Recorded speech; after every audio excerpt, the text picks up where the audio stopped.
IPL 2026 শুরু হতেই ঝড় তুলল রয়্যাল চ্যালেঞ্জার্স বেঙ্গালুরু। বিরাট কোহলি আর দেবদত্ত পডিক্কালের দুর্দান্ত ব্যাটিংয়ে উড়ে গেল সানরাইজার্স হায়দ্রাবাদ। প্রথম ম্যাচেই বড় বার্তা দিয়ে দিল ডিফেন্ডিং চ্যাম্পিয়ন আরসিবি। আইপিএল 2026-এর উদ্বোধনী ম্যাচে বেঙ্গালুরুর চিন্নাস্বামী স্টেডিয়ামে মুখোমুখি হয় আরসিবি ও এসআরএইচ। প্রথমে ব্যাট করে এসআরএইচ তোলে বিশাল স্কোর 201 রান 9 উইকেটে। এসআরএইচের হয়ে অধিনায়ক ঈশান কিষান খেলেন দুর্দান্ত ইনিংস ৮০ রান মাত্র ৩৮ বলে। শেষের দিকে দ্রুত রান যোগ করেন অনিকেত ভার্মাও। আরসিবির হয়ে বল হাতে আগুন ঝরান ডেবিউট্যান্ট জেকব ডাফি। তিনি পাওয়ার প্লেতেই গুরুত্বপূর্ণ উইকেট তুলে নিয়ে ম্যাচের মোড় ঘুরিয়ে দেন। 202 রানের টার্গেট তাড়া করতে নেমে শুরু থেকেই আক্রমণাত্মক আরসিবি। দেবদত্ত পাডিক্কাল মাত্র ২১ বলে 50।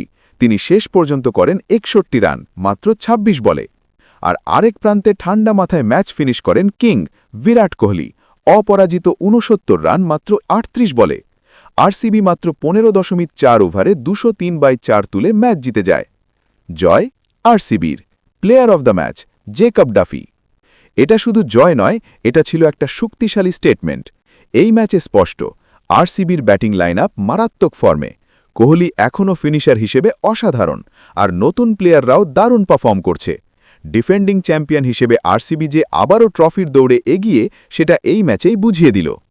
তোমার কি মনে হয় এই বছরও কি চ্যাম্পিয়ন হবে আরসিবি? কমেন্ট করে জানাও, আর এমন আইপিএল আপডেট পেতে ভিডিওটা লাইক, শেয়ার আর সাবস্ক্রাইব করতে ভুলবে না।